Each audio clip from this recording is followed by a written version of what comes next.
En 1999 y justamente 2 años antes Joaquín Jordá había sufrido un infarto cerebral que le deja 2 consecuencias pues muy importantes, bueno, 2 secuelas muy importantes para una persona que se dedica a una actividad creativa, ¿no? Como es esta.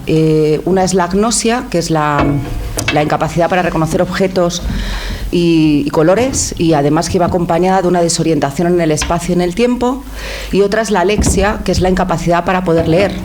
Imaginaos, ¿no?, lo que es para un guionista no poder leer lo que ha escrito, ¿no? Entonces, bueno, es bastante importante y yo creo que él mismo lo cuenta en este documental, y incluso se escenifica el momento en el que fue intervenido quirúrgicamente y bueno, pues que la película obtuvo un reconocimiento unánime de la crítica. Uno de los premios que obtuvo fue el premio de la mejor película en Sitges, y tenemos con nosotros pues al montador de... Bueno, ¿sí? ¿Quieres hacer? Sí, dentro de esta introducción, una cosa que también me parece interesante comentar o destacar: hemos elegido esta película porque cumple 20 años. Lógicamente, antes de esta película se habían hecho muchos documentales, algunos muy exitosos. Mismamente, pues está aquí Julia, que montó El Sol del Membrillo, están las películas como Tren de Sombras o como Innisfree o los documentales de Basilio Martín Patino. Pero hay un dato, que es que después de esta película, este dato es de Casimiro Torreiro, hubo una especie de boom o de despertar del documental en España, y en tan solo 10 años se produjeron más de 300 documentales en España. Y digamos que, en cierto modo, no solo Monos como Becky, también En Construcción, también El Cielo Gira, muchas películas, pero y muchas, pues como de Nens, que también la montó Sergi, la hizo Jordá, pero Monos como Becky, digamos, fue la que en cierto modo abrió, o fue una de las primeras que permitió una apertura al documental, y sobre todo que, como fue relativamente bien aceptada tanto por crítica como por público, abrió la posibilidad de que muchas de ellas fueran a cines. Entonces, bueno, pues ese es uno de los motivos también por el que le queríamos hacer este pequeño homenaje a esta gran película. Pues sí. Sí, bueno, pues vamos al grano ya, ¿no? No, normalmente les preguntamos y más en un documental también, si ibas trabajando durante el rodaje. Eso no pudo ser porque, de hecho, casi toda la película estaba ya rodada porque Sergi, te incorporaste, pero hubo antes otro montador. Bueno, estas cosas pasan, y muy cercano a Joaquín, y tuvo que dejar la película por... Ahora he leído hace nada en un tomaco de estos que hay aquí que le asustó tantas horas de película. Bueno, en cualquier caso, tú te encontraste con esto, empezaste de cero. ¿Cómo fue? Pisteis, bueno, de hecho sales viendo bueno, quería que me contaras un poco cómo fue ese proceso, y bueno, sí, empieza. Pues nos hemos de remontar a primeras fases de montaje en digital. En aquel tiempo la memoria no estaba disponible como ahora, era carísima y había muchas menos... La memoria digital, gigas, no la de Joaquín, que había desaparecido también, claro. Joaquín, la inmediata la tenía bastante tocada o inaccesible. La otra memoria, no sé ahora técnicamente el nombre que tiene, la tenía bien, o sea, él recordaba. De hecho, facilitaba mucho su guión previo de ficción.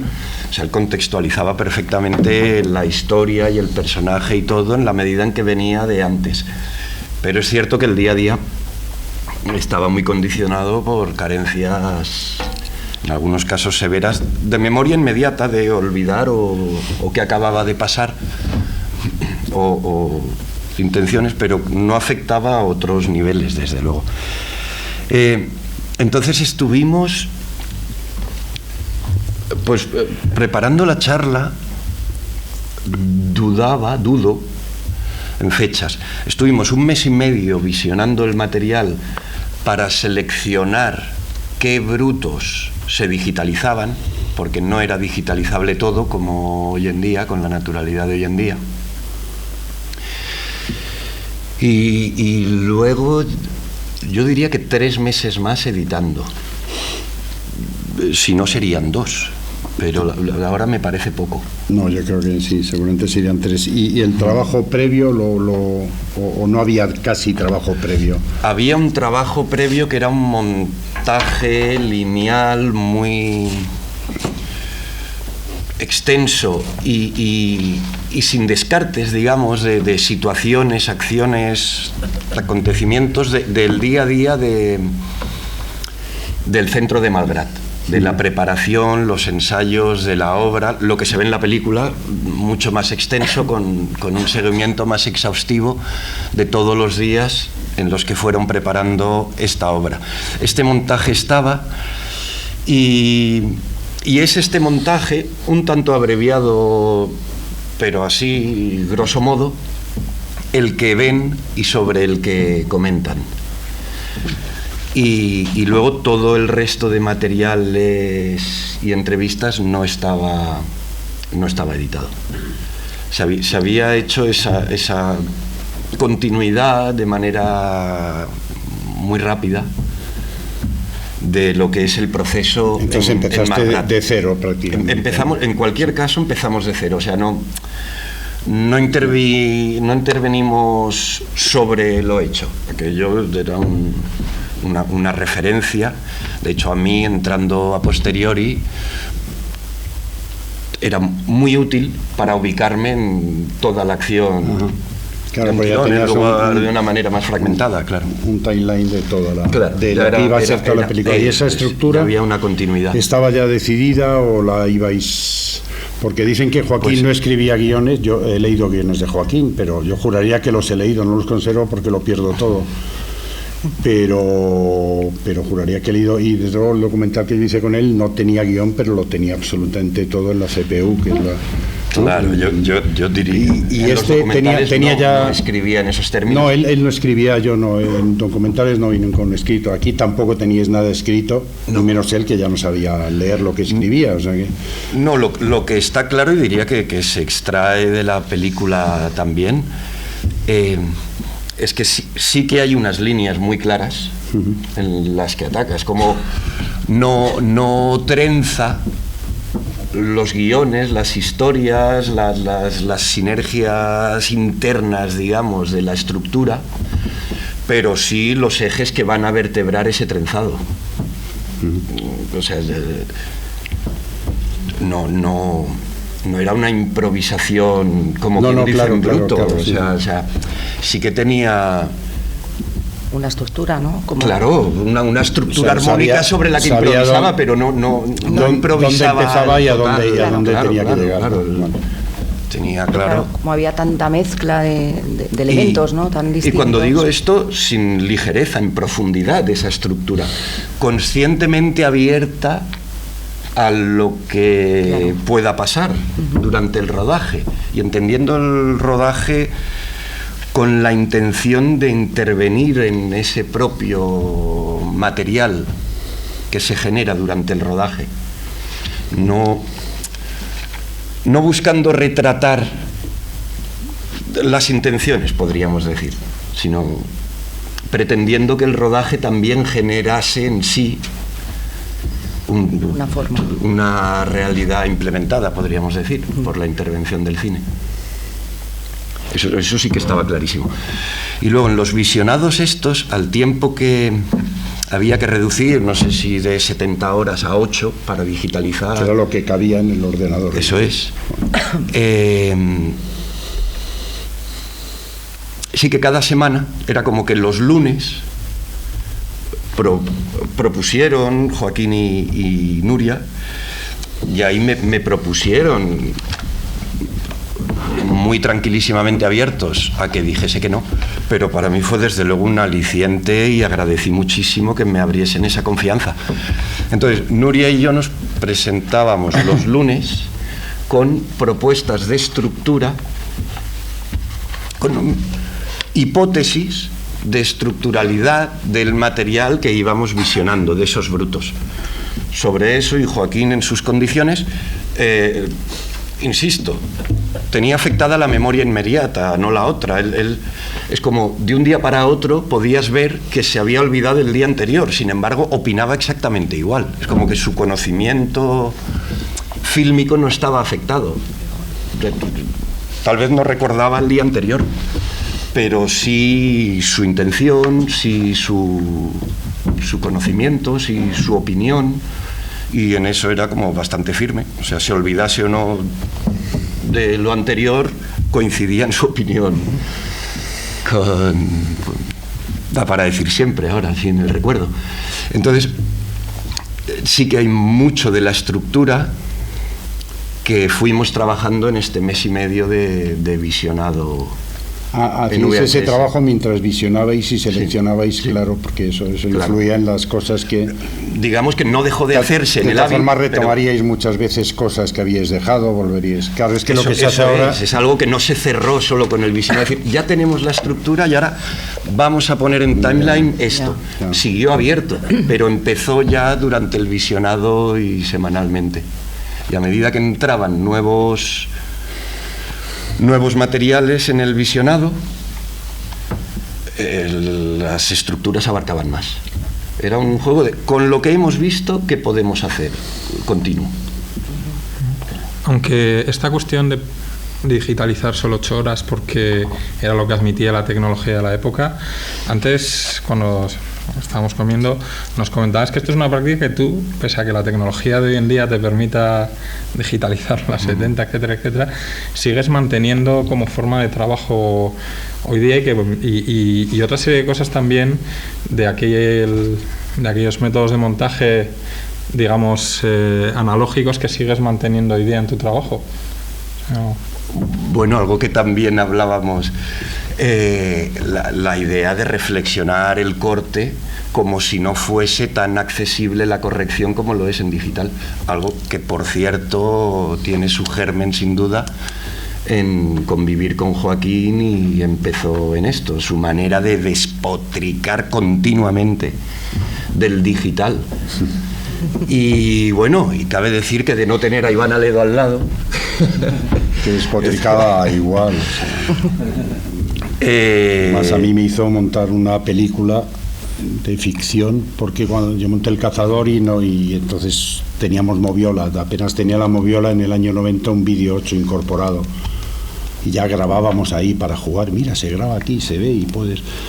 Y otra película de ficción me obligó a montarla en moviola y quería montarla en moviola vertical, o sea, la moviola, porque decía que así no veía lo que y yo le contaba, decía, yo prefiero que tú me cuentes lo que se ve y eso es maravilloso, ya la veré en el cine, ¿no? Bueno, exageraba un poco, ¿no? Y entonces a mí me extraña, bueno, pero no tuvo más remedio que montar en digital. Entonces, claro. ¿Cómo fue esa? Bueno, consiguió que reflexionásemos los cortes, claro, continuamente. Claro. O sea, no le ofendía que se cortase sin reflexionar o de una manera rápida. Era decir, pero o sea, continuamente pedía, pero a ver, espera. O sea, pero ¿de dónde, a dónde y por qué? Claro. Y luego procedemos y así entramos en un tempo que tal vez yo de entrada no hubiese tenido. Y vamos, siempre a cualquier persona, pues quizá hoy no es el día tan de estudiantes, yo venía un poco con el chip de estudiantes y yo también, pero un tanto motivador. Bueno, estamos a tiempo de que se apunte gente, ¿no? Iba a decir, hay algunos sí, montadoras y montadores del mundo en ciernes, no dejéis de reflexionar por qué cortáis.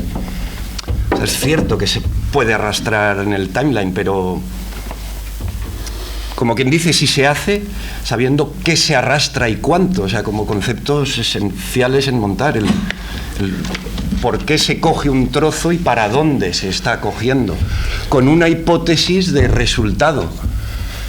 Ese contrastar lo que te planteas con lo que obtienes al hacerlo es lo que nos va dejando un pozo de oficio, creo yo. Si hubiese que simplificar en extremo, es un poco eso. Es poner especial atención en la decisión de corte, en todos los porqués. Eso es vastísimo y da para no acabarse. Y como con la música, con muchos oficios que se escucha muchas veces, de cuanto más sabes, más sensación tienes de que más queda por aprender. Pues con el montaje pasa. Pero desde luego reflexión exhaustiva al cortar Yo quería preguntarte que en la película se emplean varios formatos, hay 35 milímetros, Betacam, mini DV incluso. ¿Cómo afecta al montaje el hecho de tantos formatos diferentes?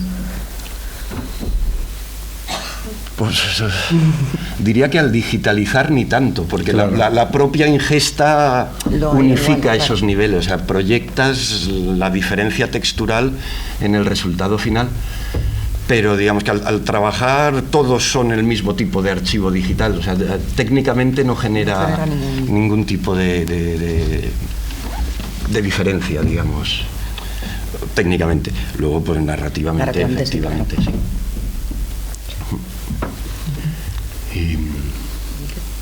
No, bueno, yo te iba a decir si querías lanzar tú la diferencia entre el documental, la ficción, estas cosas. Sí, bueno, yo creo que está muy imbricado, ¿no? Aquí o sea, lo que es la parte de ficción documental. ¿Qué hay de documental a lo mejor en la ficción? ¿Qué hay de ficción en el documental? ¿Cómo, no sé, narrativamente? En general hablamos de... Sí, bueno, en general, porque esta película tampoco, las partes, digamos, claro, de ficción claro, son estancas, realmente son estancas y tienen tenía otra textura ya claramente. Claro, también hay blanco y negro, color, cambiáis de color a blanco y negro. ¿Con qué criterio hacíais eso también? ¿Se rodó en color, por ejemplo, lo de... el digital? Sí. No, se rodó en color el 35 era blanco y negro. Se rodó ya en blanco y negro. Sí. Y ahí no podíais colorearlo, claro, que estupidez. No, pero vamos, no se pretendió. No, ya. El Betacam digital sí que era en color y se pasó a blanco y negro, todo lo blanco y negro. Y el color, el criterio era la intimidad personal, el caso. Empezó con el caso de Joaquín y luego, al aflorar el caso de Joao, del actor, se juega en el momento en el que lo lleva a ese segundo paso en que explica esos recuerdos personales, pasa a color. Luego la obra de teatro no encaja en este criterio y también forma parte un poco de la manera de Joaquín y de plasmar como fílmicamente en lo matérico, es decir, bueno, saltémonos el criterio también, ¿no? Era como la obra en color, o sea, que no todo pudiera ser como la propia locura 100% explicable o interpretable, como que algún salto hay de ese criterio intencionado para que para que no se pudiera decir que siempre y solo cuando es así era en color. Como quien dice, como sea, para eso, para saltarse la propia norma. Sí, pero esencialmente era el caso personal.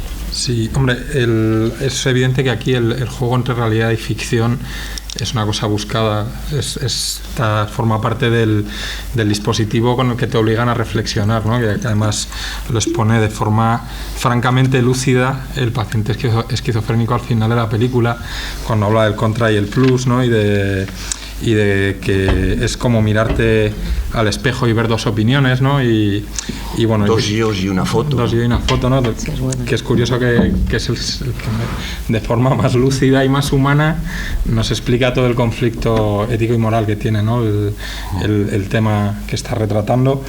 Pero bueno, un poco, además de en esta película y en el juego concreto que tiene de jugar con los límites de la ficción, de la no ficción, tú has trabajado muchísimo esta línea. Mismamente tu última película, Entre dos aguas, pues también está entre dos aguas, en lo ficticio, en lo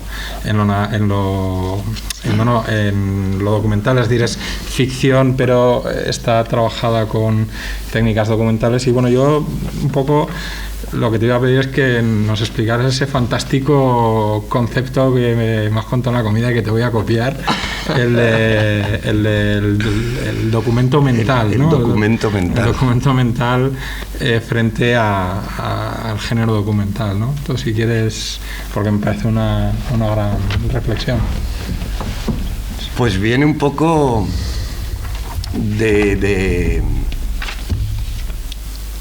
en la órbita, a raíz de esta época, estos monos como Becking, construcción, luego gírate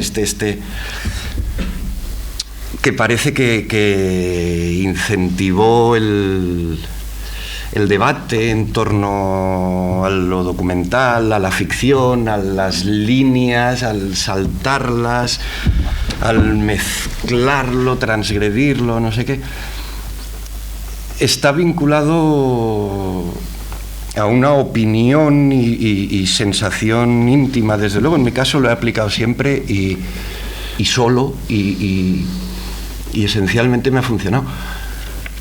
Que es no distinguir. Yo no hago tal distinción. Nunca la he hecho, como quien es daltónico y no distingue colores y que aprende a manejarse entre los colores de otra manera. Pues hay un punto que no he distinguido. Yo no sé si tal eran mis ganas de hacer cine y de hacer películas, que yo me he enfrentado a todos los proyectos como a una película.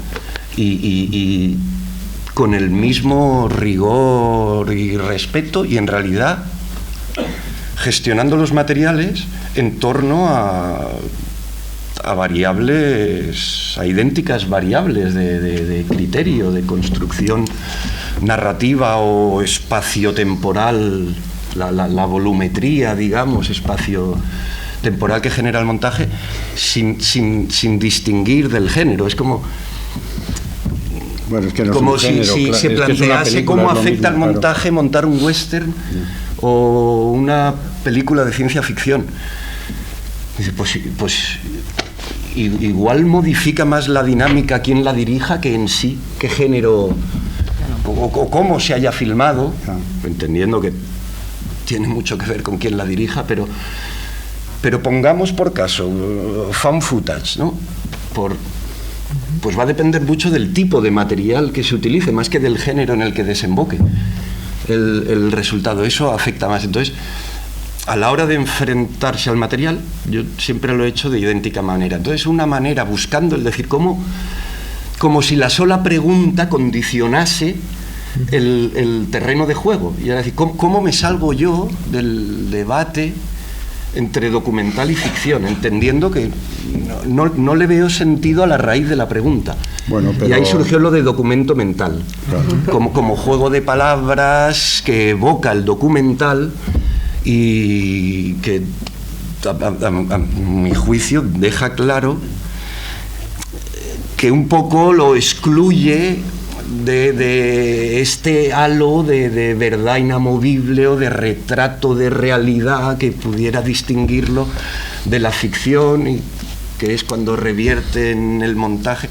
en la medida en que dice, bueno, sí, llevándolo como hablábamos, ¿no?, al concepto aristotélico de diégesis y mímesis versus mímesis como contrapuestos, en el que la diégesis es una historia verosímil o no, pero en principio verosímil, pero no necesariamente real, en la que con naturalidad un hombre con capa puede volar y encaja, eso no revienta las leyes de la narrativa, mientras que en los códigos de mímesis sí que no se puede. Hoy en día está también transgredido eso, pero a priori se pretende ser fiel, como quien dice, hasta las leyes más físicas de la realidad, no solo en el plano estético, en la imagen puramente plana.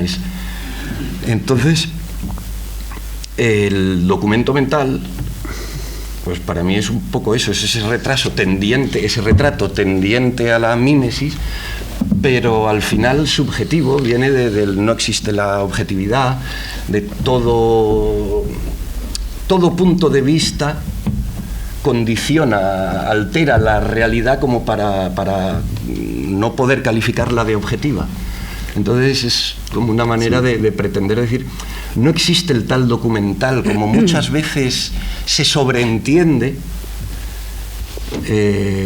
Encuentro que es un tipo de peli. Pasa que es para generar el debate, para llevar el debate, aunque creo en esto que digo, pero también creo un poco que lo que habíamos hablado antes, que que estás montando un documental y como que yo le llamo el umbral de placer, te llega mucho más tarde, o sea, porque es que tú en una ficción, eso me has contado algo, me gustaría que repitieras aquí, ¿no? La diferencia entre montar tú en una ficción, cada día tienes una secuencia que más o menos empieza, acaba, bueno, te satisface, te llena, te puede incluso emocionar. En el documental, hasta que no tienes todo, hay veces que te queda una semana y no sabes si eso vale la pena o lo tienes que tirar, ¿no? Un poco también que hables de ese proceso de claro, porque, claro, no, a ti sin duda estoy de acuerdo. Se te acusa, entre comillas, como dicen comillas en portugués, ¿cómo se dice? Entre aspas. De montar muchísimos documentales, pero tú has montado muchísima ficción. Lo que pasa es que encima haces ficción que parece documental, como Entre dos aguas. ¿Sí? Pero precisamente con ese ejemplo cuenta eso que contabas de la diferencia entre... Lo de la escalada, lo del rocódromo y la escalada libre. Sí. Me gustó mucho eso. Es una buena metáfora. Que, bueno, también busca acotes, quisiera, o sea, no entiendas como una generalización. Pero tú haces las dos cosas, no hace falta que digas cuál te gusta más, te gustan las dos. Pero, por supuesto, que no se interprete... Claro. Pero sí que, de alguna manera, la propia dinámica o habitualmente de la ficción, todo está relativizadísimo y muy mezclado, ya nada es 100% así, pero sí que de una manera todo el dispositivo de concepción, preproducción, escritura y rodaje en las ficciones tiende a acotar mucho más los materiales con frecuencia que en los documentales. Los documentales están más expuestos a generar materiales no necesariamente previstos. Y en ocasiones, como hablábamos del caso de Joaquín, intencionadamente no previstos, o sea, abiertos a ese azar. Y entonces lo comparaba un poco con que es más... tipo Lego, se generan piezas pero a medida, pones esta o pones la otra, pero están a medida, impecablemente iluminadas, o sea, se descarta entre comillas, o es mucho más descartable automáticamente por cuestiones técnicas un plano, que en cierto contenido documental en los que hay que valorar la calidad técnica y el valor del contenido, porque dices, hostia, ¿cómo? Está claro que a priori dices, no puede entrar ese plano desde un criterio habitual, estándar de montaje en dinámicas profesionales, pero es posible que como documento sea infalible, necesario, imprescindible y a lo mejor determinante en el resultado. Entonces hay que valorar hasta qué punto un desenfoque, por decir algo así simple, eso no, o un mal sonido, eso no. Por eso en muchos documentales se escuchan con frecuencia sonidos con calidades muy ajustadas, difíciles o ininteligibles, subtitulados, que el subtítulo permite confirmar que no hay manipulación en el contenido, que efectivamente es lo que se dice, pero que sin ese subtítulo, y no por cuestiones de idioma, sino de inteligibilidad técnica, sin ese subtítulo no se hubiese entendido. Hay que tomar ese tipo de opciones y luego un tipo de carencias, en principio, bueno, que también están en ficción, pero es un material menos domesticado a priori. Entonces, de entrada, cabalgarlo, hay que contemplar de que el umbral de placer se retrase. Bueno, hay que contemplar un tiempo de doma, de criba, de valoración, hacer... Digamos que en las ficciones también es más fácil que venga incluso predefinido o que sea muy breve la conversación que determine el tipo de corte que se busca, por acotarlo mucho en montaje, ¿no? He filmado así porque era esta historia y filmando así para potenciar esto, por lo tanto quiero cortar de esta manera. Unos planos más largos o más cortos, o quiero fragmentar mucho, o quiero que la dinámica... pero materiales que se han concebido así para ser trabajados de esta manera. En documental pasa mucho más, estamos mucho más expuestos a tener que valorar el tipo de corte a posteriori. Ya, pero cuando hablas Pero es que hay mucho documental filmado como ficciones, claro, entonces sí. esto entiéndase que es como una simplificación. Sí, si prefieres igual en vez de generalizante. documental material factual, ¿no? Que igual puede ser más se pueden quejar mejor en esto que estás diciendo, porque efectivamente esto es un documental, pero tiene fragmentos que están filmados de forma narrativa y otros que están de forma totalmente, bueno, pues nos lo hemos encontrado así y hay que encajarlo, ¿no? Y yo dentro de esto comentabas el concepto de cartografía, ¿no? Cartografiar el material y sobre todo de acotarlo en las derivas infinitas que puede tener, ¿no? Para no caer en derivas infinitas, claro. Esta es la fase que retrasa el umbral de placer que plantea Iván. Y a lo que me estaba refiriendo ahora, un poco todos estos visionados y valoraciones previas de cómo optimizar el material que hay para en pro de una coherencia y una unidad fílmica. Como en más ámbitos lo he escuchado, pero me gustó especialmente el día que, hojeando el libreto de un disco de PJ Harvey, que tiene ahí como las notas de sus libretas de no sé qué, decía, si una canción se te atasca, quítale lo que más te guste. Y de repente me sentí identificadísimo, como si nos hablase a los montadores. O sea, ¿cuántas veces en dinámicos documentales estamos ahí luchando momentos excelsos, brillantes, no sé qué, si el resto del material no llega ahí entonces quitas lo que más te gusta? No lo entiendo. Perdóname, me has pillado, tío. Que con frecuencia te voy a copiar todo lo bueno que digas, pero el obstáculo, me va a costar. Lo que yo entiendo, ojo, lo he leído de PJ Harvey, vete a saber, que ella pudiera tal vez venir aquí y negar. Es rara, como dice take off what you like the best o algo así, no sé cómo se traduciría, yo lo traduzco así. Sí, quita lo mejor, creo. Claro, ¿no? Pero claro, que es con frecuencia lo que más nos gusta, dices, esto no. Entonces buscas el problema en otros lados y le das 1000 vueltas y no encuentras el problema, y es que el problema está en tu primer descarte, porque es lo que más te gusta. Bueno, Iván, es un poco como un consejo que tú me diste a mí hace muchos años, aquí, mira. Que es que el corte no te impida ver el bosque. Es decir, que efectivamente dices, bueno, que en pos del conjunto pues igual hay que... No, es que estás hablando, sí, pero yo sé que no quieres decir eso, estás hablando del corte de cada corte, y lo que importa es cada bloque. No cada corte, yo el corte es que no sé lo que la es estructura, pues una bueno, pero dentro de cada bloque digo todo. Te hablabas de la ficción y hablas del estilo y del conjunto de cada bloque, de cada secuencia, pero no el de cada corte. Yo no, es que, el tono general. Ya.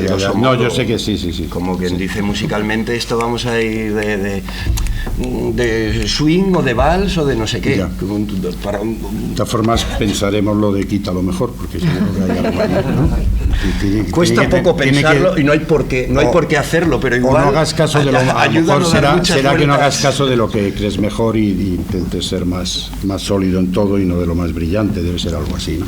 Bueno, o sea, no te dejes que caer por un efecto que aquí sube de repente, sino que seas más, vayas a una cosa más. ¿Ves? Mira, tenía que venir. Claro, o como.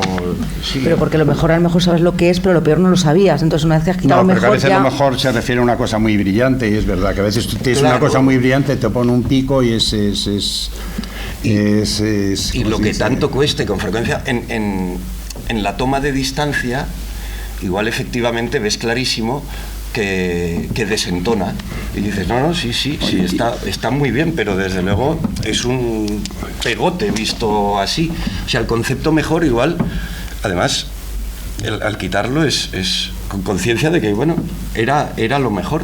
También digo yo, ¿no? Que una de las mejores maneras, encuentro, de medir, si hay acceso, de medir el valor de las películas es en función del valor de sus descartes. O sea, tanto mejor material queda fuera, normalmente implica que mejor película nos hemos quedado dentro. Y es difícil descartar, o a veces duele, claro, o duele mucho, ¿no? Sobre todo si no lo has metido en el ordenador. Eso debe ser terrible. El grueso de nuestro trabajo. Digo, el primer descarte ese que hacíais debía ser terrible, ¿no? Pues, porque ahora, si no lo sabéis, metemos las 70 horas y no dormimos en 70 días. Claro. O nos dormimos en donde no debemos dormirnos, que es viendo las 70 horas. Claro. Yo por eso sigo de una manera o de otra trabajando así como por fases, por crimas, que el digital efectivamente hoy en día que se puede digitalizar todo, permite tener accesibles, entonces no es siquiera un descarte como el de entonces, en el que no se digitalizaba. Las cintas serían ahí. Claro, claro. O sea, en casa estaba todo vaciado y si por lo que fuera sobre la marcha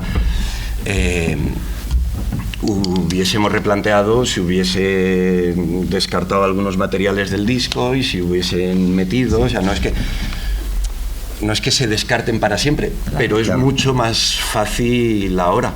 Yo sigo desde luego funcionando por fases y cribas, entonces en la medida que avanzo las cribas, sin descartar las previas, pero siempre voy a la última, entendiendo a la última criba tuya, a la última, que siempre son más breves, o sea, por volver a estos números, si 70 horas en primera instancia es más simple descartar la mitad, quedan en 35, sigue no siendo operativo. Esas 35 a 8, igual ya poniendo el ojo por bloques temáticos o secuenciales. Entonces, se va descartando hasta que tenemos un volumen accesible para poder entrar como digo yo, en timeline. Domesticar a la bestia, ¿no? Que decías. Claro. En paralelo, algo que con frecuencia yo creo que los tiempos modernos, que decía Chaplin, tienden a apresurar todo, la versatilidad del digital parece que revierte en un... Cuando uno está hecho, si eso es un momento, ¿no? Que a veces también digo, pero vamos a ver, si efectivamente taquigrafiar 2 folios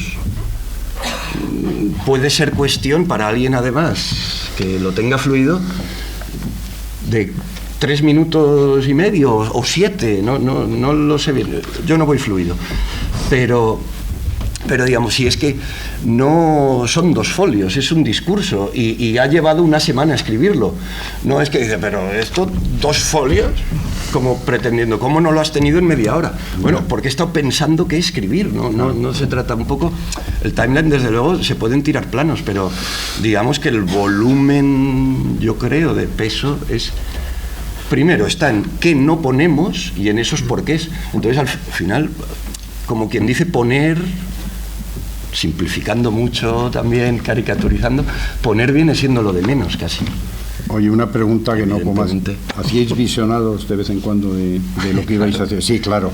¿Y Joaquín cómo los vivía? Sí. Porque pues ya digo,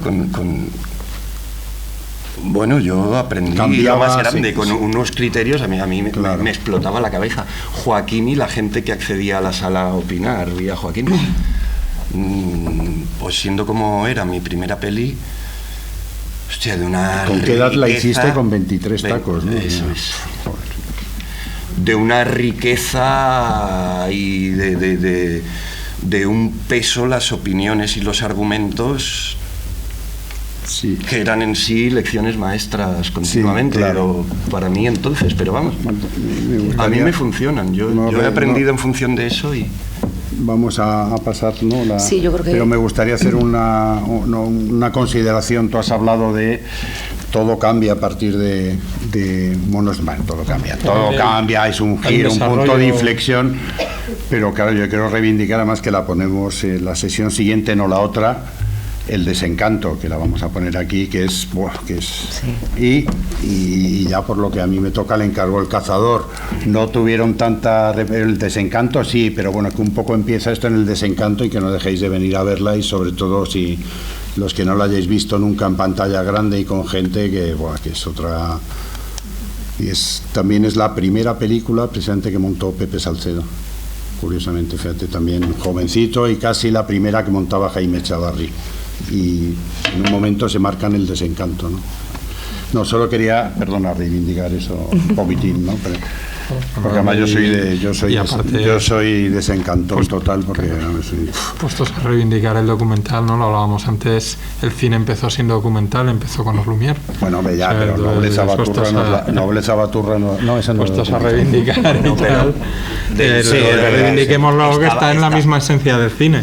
Sí, pero digo que en también cuanto se remonta y en cuanto estos discursos de las dos vías desde el origen, yo sí creo que sí, pero digo que el tanto, además lo hacía para hablar de nuestro libro, para que venga la gente todos, Bueno, solo quería es cierto que el origen de Méliès era documental en la medida en que retrataba los espectáculos que hacía, pero generó el propio lenguaje de ficción, o desembocó en. Pues ahora sí, si alguien quiere hacer alguna pregunta, por allí, vale. Primero. Hola, buenas tardes. A ver, me gustaría saber dos cositas. Una, ¿cómo se veía Joaquín que se viese reflejada su propia enfermedad en la película? Sobre todo en un momento que me ha parecido muy gracioso, es cuando en el juego ese de cartas, cuando dice copas y me falta una y tal, como él mismo lo veía ese momento. Y otra pregunta es, cuando la actriz va al cementerio, Caramelo, como que dice el nombre, ¿no?, de Edgar, yo pensaba que ese era el final, y sin embargo la última toma me da la impresión que es cuando gana el premio Nobel. Parece que el discurso es ese que momento, dio en Portugal. discurso, Claro, el que dio en Portugal, y su propia voz, ¿verdad? Que es la que aparece al final del documental, la propia voz del médico. Diría que la del final de los créditos es la de Joao, la del actor, y su propia voz, que es este mismo discurso, es la que se escucha de archivo cuando en el espejo le desaparece, un espejo deformante, le desaparece el bigote. Creo que esa es la del archivo, el original, la voz de Gasmonis, y creo que la de los créditos es del actor. Es que hay como una mezcla de dos voces. Al final de todo el documental hay dos voces diferentes. Entonces me pareció que una pues es posible entonces que estén las dos. Ahora me pillas, porque ya tenía yo la cabeza pendiente de esto. Y otra era la del propio Edgar Moniz. Me ha parecido eso, por lo menos la sensación que he tenido. Encaja muchísimo que lo hiciésemos así, desde luego, con las dos. Gracias. Pero si no es la de Joao. Y lo otro, Joaquín se veía bien. Joaquín, cuando le tuvieron que operar, cogió el teléfono, llama a Carlos Gussi. ¿Dónde estás? ¿Tienes cámara? Ven a filmar la operación. Por eso están esos planos. De hecho, cuando se despierta, pregunta qué tal, pero se lo pregunta a Gussi. O sea, sí, eso es así. O sea, Gussi se quedó y dice, bueno, ¿qué tal ha salido? Y era el plano, ¿no? Que creo que Gussi no pudo entrar. Sí, encantadísimo de verse reflejado con su propia patología. La vanidad. Yo creo que sí, vamos. O sea, desde luego formaba parte del proyecto sin ninguna duda. No le... Claro, yo desconozco, pero vamos, no, sé que no hubo que tirarle mucho hasta el punto eso de que él urdía ahí y decir, uy, esto es susceptible de ser útil.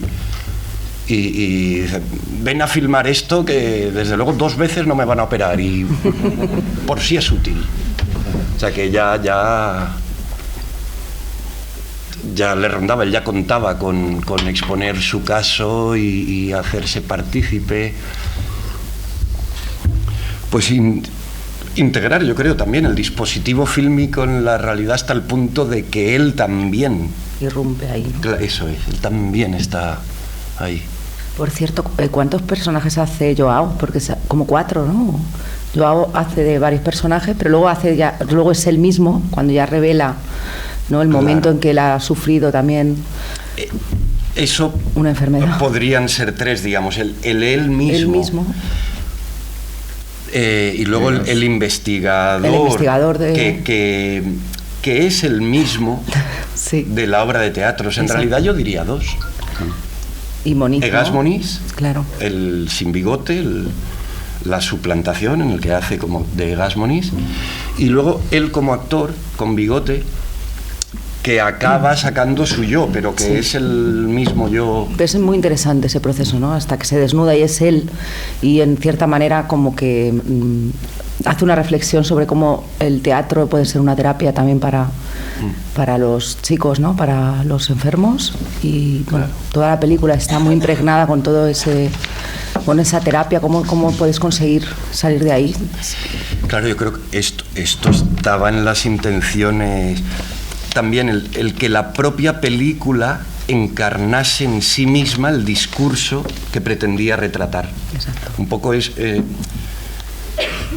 eso busca que claro, lo verbalizan de maravilla los chavales al final.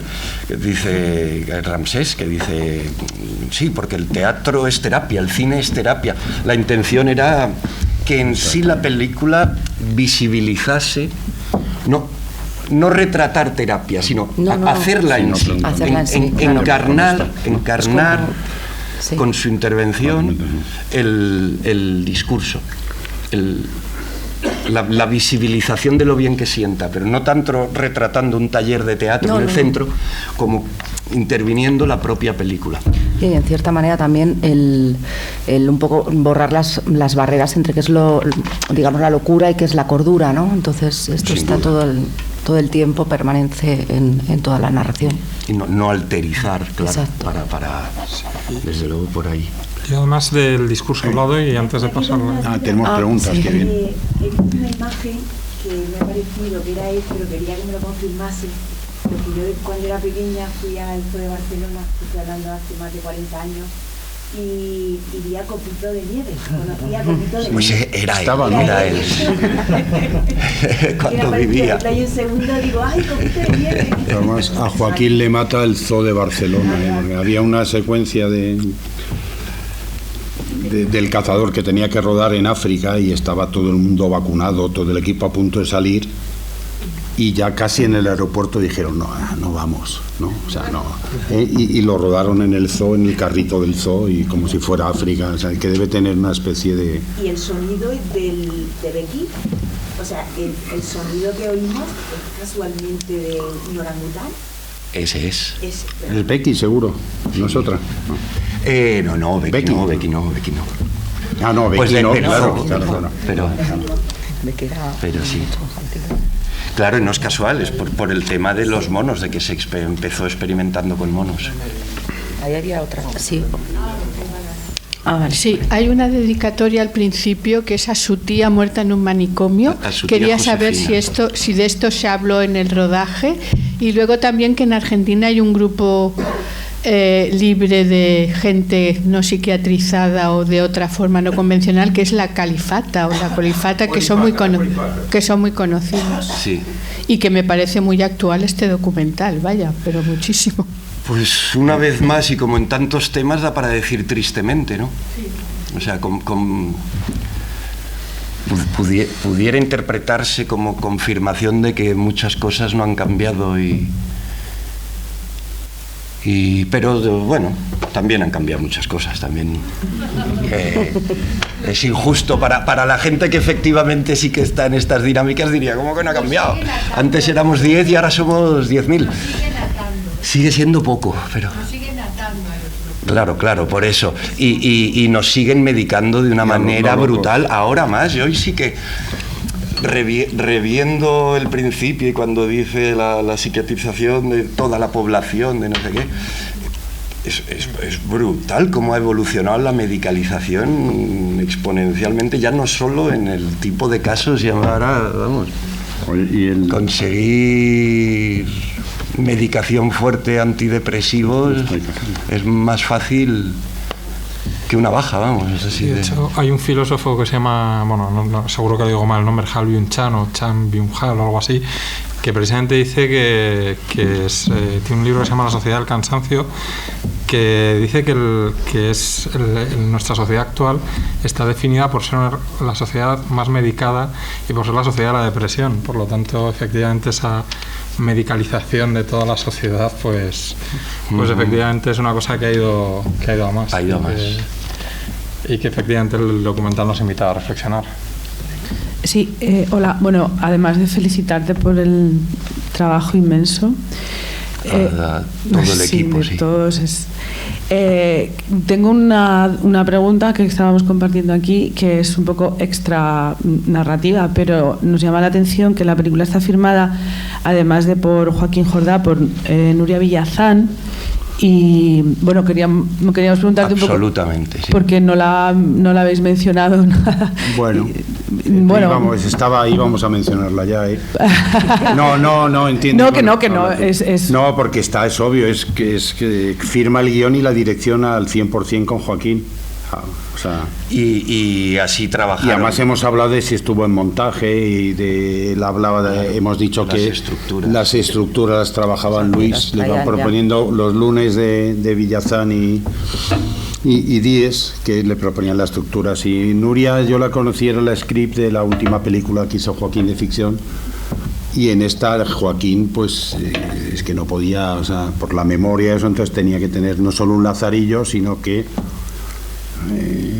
bueno, eso lo sabes tú. Yo en cualquier caso Joaquín agradezco, se apoyaba y Joaquín y Nuria firma la película y claro, yo agradezco la intervención y todo acento será poco. Desde luego que es una película de Nuria Villazán también, sin duda. Sí que es cierto que se adscribe, como quien dicen que hay un germen de Joaquín, si quieres, en el decir, hacemos una película y se lo dice a Nuria, no a otra persona. Y es con ella que hace todo. Todas las decisiones, como quien dice, son mancomunadas. No había entre ellos no había un... Tú firmas, pero yo decido, y porque, mira, como quien dice, ese crédito no es un pago a nada en sí, o sea, efectivamente, de facto coescribieron y codirigieron, y decidían continuamente a dos, o sea, cuando discrepaban, pues continuaban discutiendo hasta ponerse de acuerdo. Y contigo igual, me imagino, ¿no? Contigo igual, claro. Siendo que yo entiendo que nuestra función no es decidir. En todo caso, yo digo, a mí me gusta considerar que afilamos las decisiones, buscamos peso a los argumentos como montadores, pero decidir como tal, o lo que decidamos, digamos, no juega si no se aprueba, con lo que entiende. Si te dicen que decidas tú, eso ya es una decisión que no has tomado tú. Pero eso ya viene, eso ya es consecuencia de que suele pasar a veces, que decida yo, vale, pues es una decisión tuya. En nuestra mano está el cargar de argumentos de peso y de razones las decisiones. Entonces, sí que pudiéramos decir, ante una discrepancia, no sé si es discrepancia la palabra, o ante un cuestionamiento al proceder de un montaje, si puedes decir, hostia, yo por aquí o por allá, o por qué, o por tal, pero siendo que, como quien dice, a malas, interlocutando, cosa que no pasaba entre ellas, pero interlocutando con un montador es como decir, a malas, resolvería la discusión. O sea, si te cansas de responderme, dime, pues porque sí, y digo, pues venga, y seguimos. O sea, como quien dice, no nos jugamos la vida, no se trata de decir, te he dicho que sigas por ahí y nos vamos a matar. Es decir, bueno, no, si...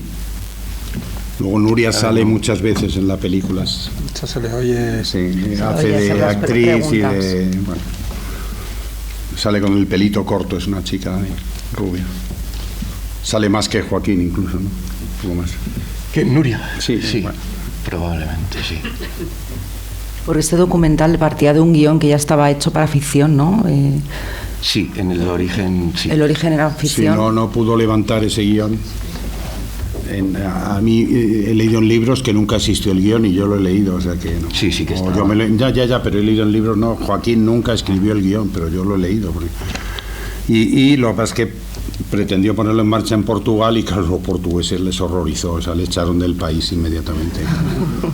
No, porque para ellos sí es un héroe nacional. A ver los billetes, incluso su cara. Sí, ¿no? sí, quemar esos billetes. Sí.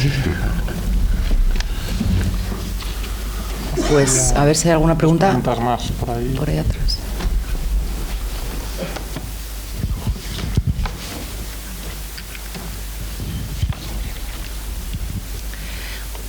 Hola y felicitaciones por el trabajazo Aquí.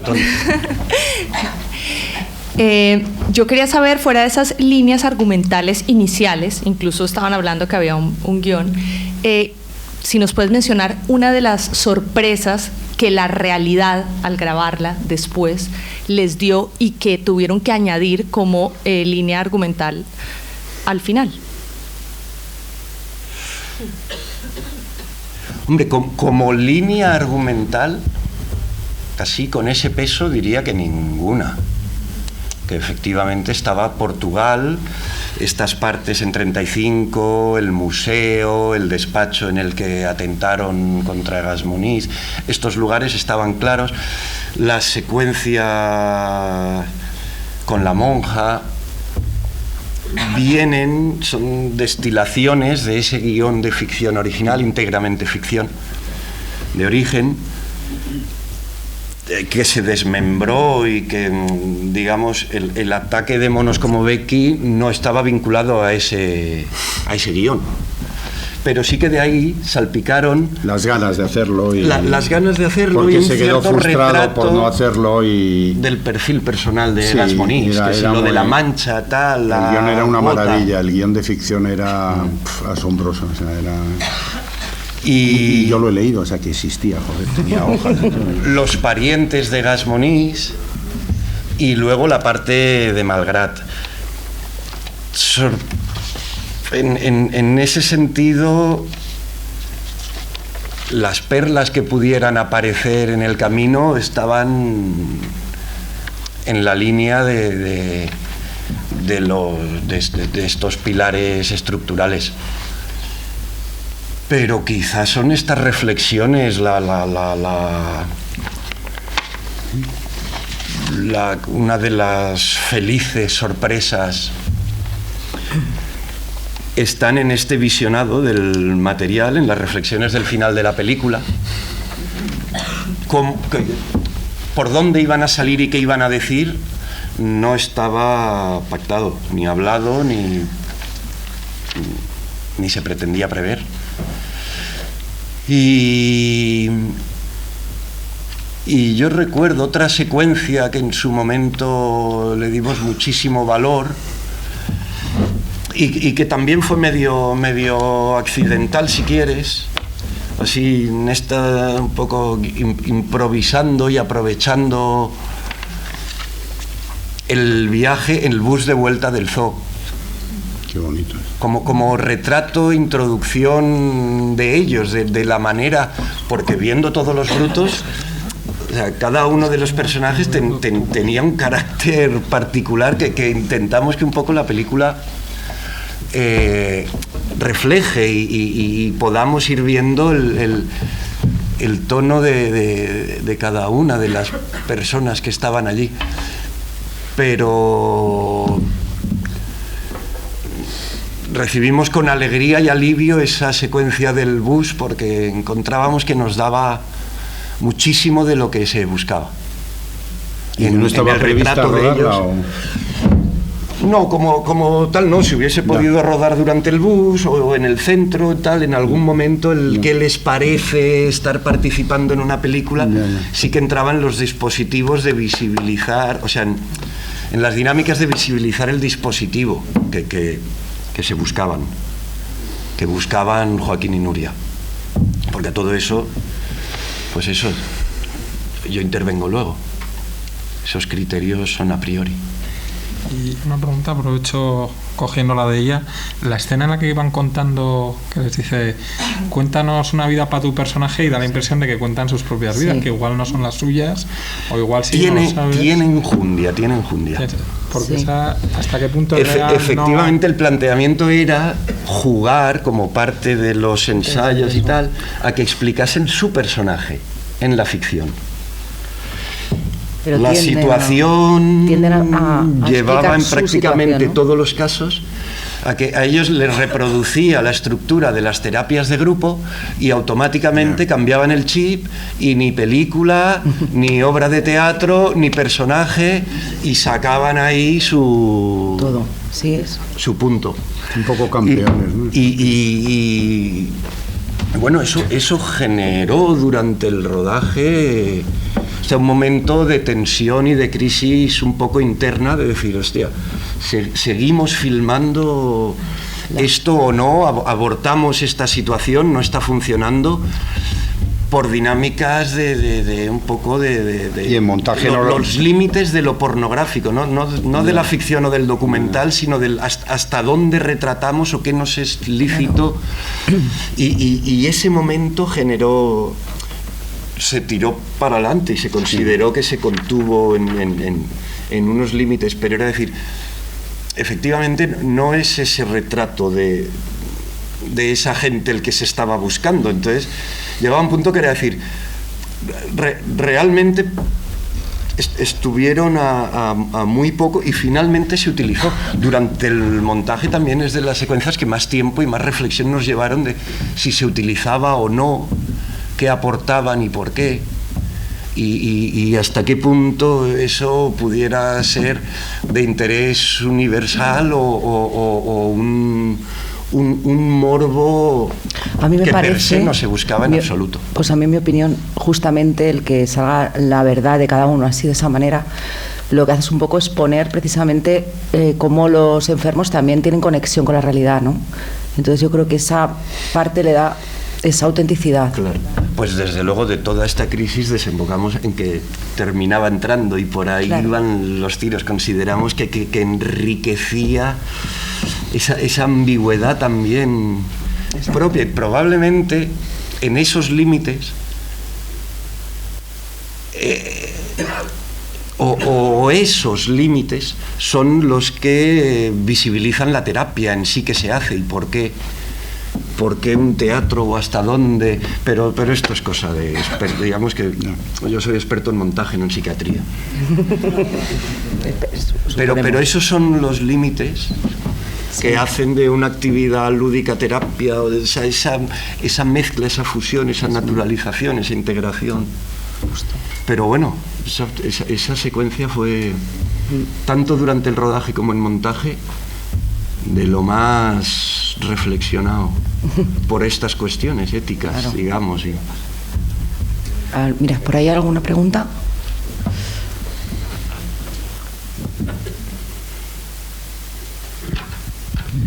Muchas gracias, buenas noches. Todo lo que quería preguntar al principio ha sido muy bien explicado, muchas gracias. Pero ciñéndome a la película, obviamente, voy a hacer una pregunta muy de la película, pero muy concreta. El dinero que costó, ¿hay dinero portugués, español, catalán? ¿Se puede decir? Gracias.